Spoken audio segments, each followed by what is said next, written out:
What it is, ladies and gentlemen, is the one and only T-Style Isaac Kennedy, alias T-Style Ferrigno, alias T-Style Schwarzenegger, alias T-Style Weathers, alias that nigga T-Style. So with that being said, thank y'all for tuning in to another episode of the Cinematic Fanatic.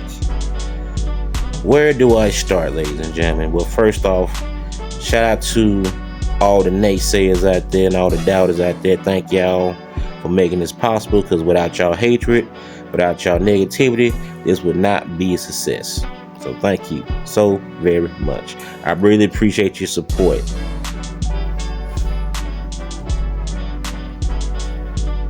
But with that being said, let's get right into it.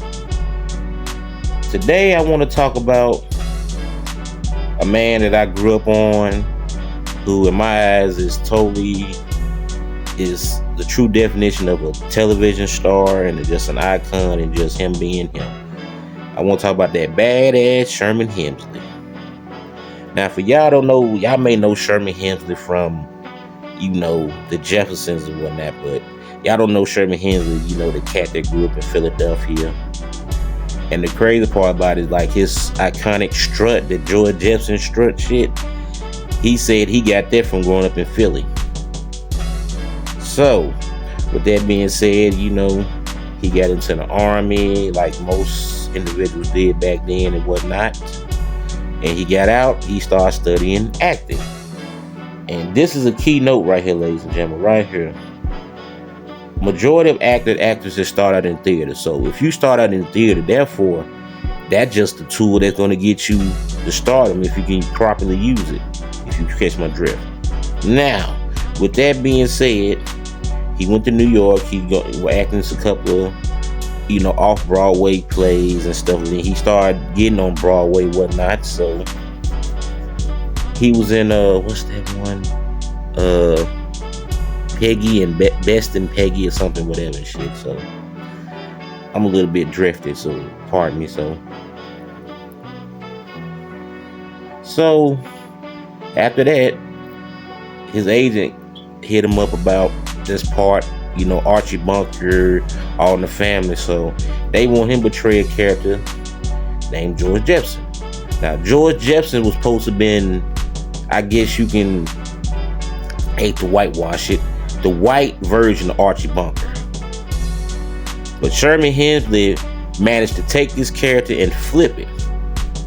So when he did that, the first time you ever saw dude was, I forgot the episode, I think somebody was getting married and whatnot. So Lionel was there because Louise used to work for him or something and did job for him. So that's how that connected and shit.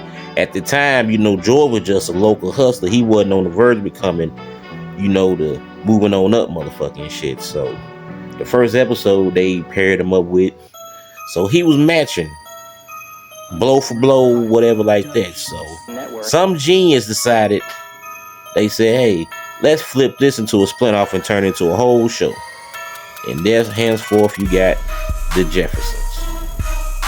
Now, many people may remember dude, from, him saying honky and basically just being this all around, just, I guess you said, I don't know how black people can be racist or bigoted or whatever, but that was what he labeled it. But if you actually looked at the character, man, the dude was a go-getter. The nigga was fast. Like, he was short, but dude was, if you ever noticed Sherman Hemsley, man, dude, like, he inspired Michael Jackson. But that's gonna be another story. So I'm talking about, if anybody remember the episode where they had the little party, whatever he was doing, all everything and shit, that's Sherman Hemsley. He's a dancer and a singer, writer.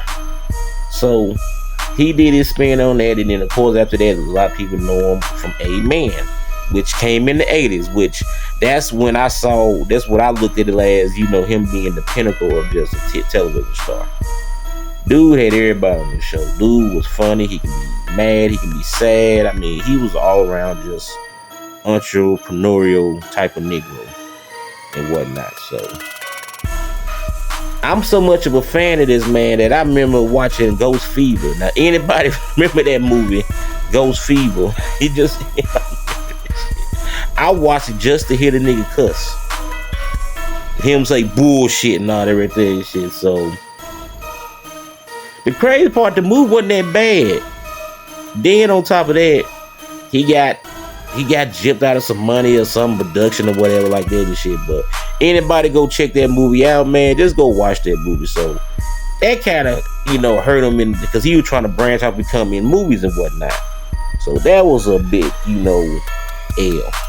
But unfortunately, he bounced back. That's when A-Man came in and what I'm saying, like that. So the genius about the show was that it was a black cast show, but it pushed gospel, Christianity, whatever you want to call it, whatever and stuff. Because Andre Crouch, R.I.P., he wrote, I think he did a lot of the music on there and stuff like that. Because he did do music. Because I remember an episode of Shantae Garrett, whatever the chick, she wrote Michael Jackson's Man in the Mirror. She was on that song with Dennis Edwards, Don't Look Any Further. And she's a great artist and songwriter in her true right too. So she was on the show. She killed it. MC Hammer had his ass on there. So it was the show was a success.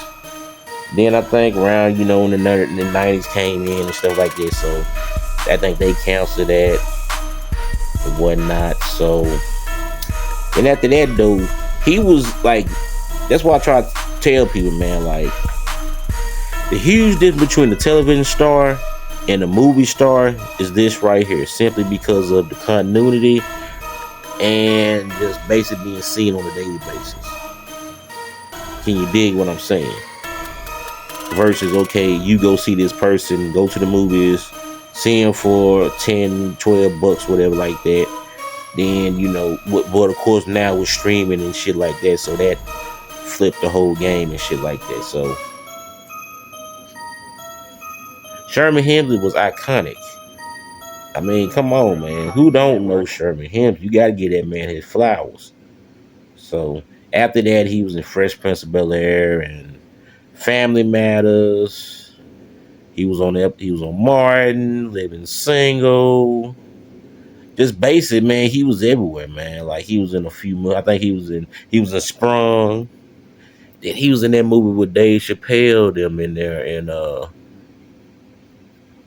Norm Macdonald. I can't think of the movie, whatever. It had Dave Chappelle and Dave Chappelle had clocked this nigga with a lava lamp and shit, but you gotta go check the movie out. So then he did the little reality thing and whatnot like that. So I think he passed away. I think he passed away in Texas. But I'll give you more detail on that. But in terms of him just influencing me, man, like just to watch Sherman Hemsley, man, just is magic within itself. You know what I'm saying? So with that being said, I'm gonna cut this short. Gotta go run some errands or whatnot. But this has been another addition to the Cinematic Fanatic series with your host, the creator himself, TSTYLE Isaac Kennedy. And I'll see you on the flip side. Peace out.